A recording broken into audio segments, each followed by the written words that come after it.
Chères auditrices et chers auditeurs, bonjour.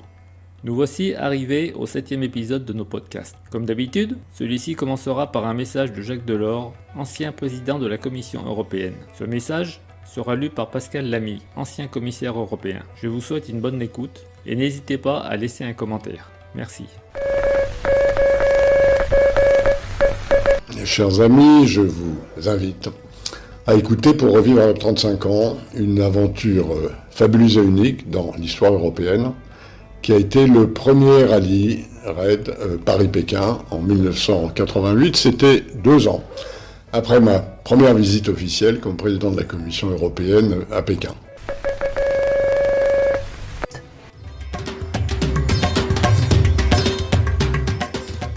Valérie Dauer, équipage 29 du Paris-Pékin 88. Donc après quelques jours dans le luxe, dans l'hôtel 4 étoiles au Koweït, eh bien nous arrivons dans un autre monde, le Pakistan. En attendant les voitures, nous sommes logés donc dans un hôtel, un ancien hôtel style colonial, plutôt délabré. Et nous allons rester quelques jours, le temps de récupérer les voitures. Alors on part à la découverte de ce pays avec la visite de Karachi, le bord de mer, incroyable, grouillant de vie, des chameaux, les chevaux, hommes, femmes, enfants. C'est magnifique, c'est vraiment un souvenir encore très vivace chez moi, avec les photos que je regarde en même temps. C'est quelque chose d'extraordinaire. Après, on part dans les rues de Karachi, avec les petites rues style souk, et on découvre la vie des gens, les sourires des gens aussi, les échoppes dans les souks, le travail. Je me souviens des batteurs de laine, des porteurs d'eau et des vendeurs d'oiseaux. Et ces femmes qui nous sourient, franchement, c'est beau à voir. Et après, on part dans les rues, on prend des bus bondés, ça grouille de vie. On sait qu'avec ce début à Karachi, c'est vraiment l'aventure qui va commencer pour nous dans ce pays étonnant. Et on sait qu'effectivement, il va y avoir de nombreuses péripéties pour les uns et pour les autres.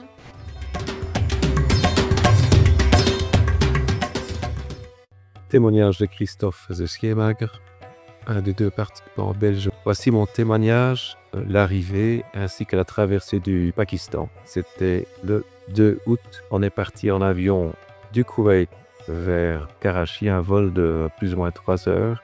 On est resté à Karachi jusqu'au 6 août où on est resté dans le fameux Luxury Beach Hotel, un vieil hôtel style colonial britannique. Comme dans un roman d'Agatha Christie, une dame d'un certain âge qui était la propriétaire nous reçoit, très gentille, accueillant. Et à l'arrière de l'hôtel, c'était un vieux parc. En fait, le jardin était complètement abandonné, avec des lianes dans une piscine vide, des corbeaux et des perroquets qui volaient à gauche à droite. C'était assez spécial comme ambiance. Et la visite de Karachi, bien sûr, est aussi quelque chose de mémorable, à savoir le fameux port d'où on est parti pour aller pêcher le crabe avec mon cousin David et quelques autres participants sur la côte pakistanaise. Et bien sûr, le jour du départ, le 6 août, on a encore fait une visite du mausolée de Jida avec la tombe du père fondateur du Pakistan, Muhammad Ali Jinnah. Une tombe qui a été construite en 1970 ou 70 pour les Belges. Et nous voilà donc, après ces visites, pour une longue route vers le nord.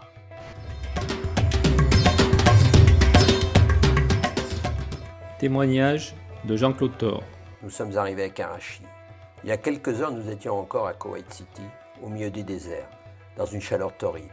Et maintenant, nous sommes dans cette ville grouillante d'une foule bigarrée, dans une atmosphère certes moins chaude, mais beaucoup plus humide. Bref, c'est un autre monde. Et une autre partie de notre aventure commence. Nous devons attendre plusieurs jours pour récupérer nos voitures. En attendant, nous logeons dans un vieil hôtel. Dans notre chambre, au plafond, il y a un énorme ventilateur. Il nous fait signe de ses pales. Nous nous installons et passons la matinée à nous reposer. Début d'après-midi, nous sortons faire le tour de l'hôtel. Le dépaysement est total. Le parc abrite des arbres tropicaux géants. Ici, il y a aussi plusieurs aquariums. L'exotisme est enfin là. J'entends des chants d'oiseaux dans le parc. Et je prends conscience qu'il y a plusieurs jours que nous n'en entendions plus. Un peu plus tard, nous allons en ville. Il y a des gens partout. Des véhicules sortent de toutes parts et circulent dans une anarchie totale. Ce ne sont pas les mêmes règles que nous connaissons qui s'appliquent. Au coin d'une rue, la foule est là, devant nous. Une population qui semble plutôt pauvre. Beaucoup de vieillards, décharnés, le visage creux, sont installés à même le trottoir. Visiblement, beaucoup de gens vivent de petits boulots. Ils sont marchands de pièces détachées en tout genre, vendeurs de céréales, de fruits et légumes. Des barbiers travaillent dehors, à l'ombre d'une bâche déchirée. Plus loin, un cordonnier est assis par terre, au milieu des semelles et des morceaux de cuir. Haute constatation, l'atmosphère est chargée de pollution. Des bus multicolores crachent leur fumée noire. Ils sont décorés de breloques, de métaux ciselés et de motifs peints plutôt hétéroclites. Ils foncent entre les petites cylindrées, les charrettes tractées par des hommes ou tirées par des ânes. Des calèches sont même proposées aux voyageurs qui en ont les moyens. Nous voyons même un dromadaire tirant une remorque en pleine ville. Il y a aussi des troupeaux de chèvres. Ici, tout semble possible. La vie grouille dans une certaine misère, mais peu de gens mendient. Les bâtiments sont plutôt délabrés et offrent une palette de styles variés.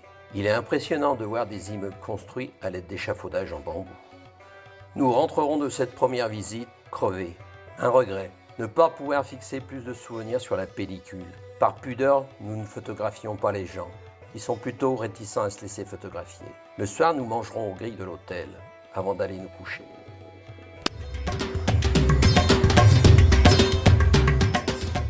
Aujourd'hui à l'hôtel, c'est l'effervescence. Nous apprenons qu'il prépare un mariage qui aura lieu ce soir. Les premiers invités arrivent et ils visitent le parc. Les femmes portent des habits aux couleurs vives et chatoyantes. Elles sont drapées dans des voilages brodés. Les plus jeunes sont maquillés et portent des cheveux très longs qui leur tombent sur les épaules. Les mariés et leurs proches arrivent enfin à leur tour. Ils marchent très doucement et vont s'installer sur une sorte d'estrade où des chaises les attendent. Ensuite, nous voyons les invités passer devant eux par petits groupes qui les saluent. À notre surprise, nous sommes invités à les rejoindre pour un petit moment convivial. Nous pourrons même prendre quelques photos. Ici, les gens n'hésitent pas à poser pour nous. Les échanges sont plutôt sympathiques. Les conversations s'engagent ça et là. Dans la soirée, une jeune femme demande à mon ami Jean-Claude s'il est bien un des Français de l'hôtel. Elle le fait dans un français plutôt correct, sinon nous n'aurions pas pu la comprendre. Elle s'amuse de parler avec lui tout en s'excusant de ne pas mieux comprendre et parler notre langue. Une petite conversation sympathique s'engage. Vers 22h, la noce se termine. C'est au dire des parents, une noce de classe moyenne.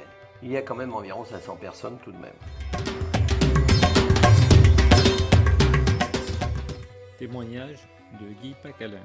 Nous sommes le 4 août et nous espérons avoir enfin des nouvelles du débarquement des voitures vers midi. Nous restons donc à l'hôtel en attendant. Midi passe, aucune nouvelle à l'horizon. Il a fallu attendre l'après-midi pour apprendre qu'il y avait un contretemps. Nous reprenons donc notre visite de Karachi. Nous rencontrons un dentiste chinois qui nous invite dans son cabinet. Il nous parle de ses impressions sur Karachi et le Pakistan. Puis il nous questionne à son tour. Notre visite de Karachi se termine en bus local. Enfin, nous rentrons à l'hôtel. Nous n'avons toujours aucune nouvelle des voitures. Le lendemain 5 août, nous apprenons que les formalités du débarquement des voitures sont en bonne voie. Nous devrions pouvoir partir de Karachi demain. Nous profitons de cette dernière journée pour faire quelques achats et pour continuer notre visite de Karachi. La nouvelle de notre passage en ville s'est répandue. Chaque jour, des taxis, des calèches et attrape-touristes en tout genre sont de plus en plus nombreux devant l'hôtel. Un fakir guette nos allées et venues pour jouer de la flûte à son serpent. Le cobra danse à chaque mouvement de l'instrument. Vers 19h45, c'est le départ pour le débarcadère. C'est seulement après de longues palabres que l'on peut récupérer les voitures. J'arrive à l'hôtel vers 3h du matin. Le réveil est prévu pour 6h. La nuit sera courte. Au petit matin, nous partons en voiture en direction du mausolée du père fondateur du Pakistan. Nous y avons rendez-vous avec la presse et avec des personnalités importantes. Nous assistons à la relève de la garde, puis nous retournons à l'hôtel faire nos derniers préparatifs de départ, ainsi qu'une révision mécanique de la voiture. Nous sommes prêts pour l'aventure. Le départ tant attendu est donné à midi.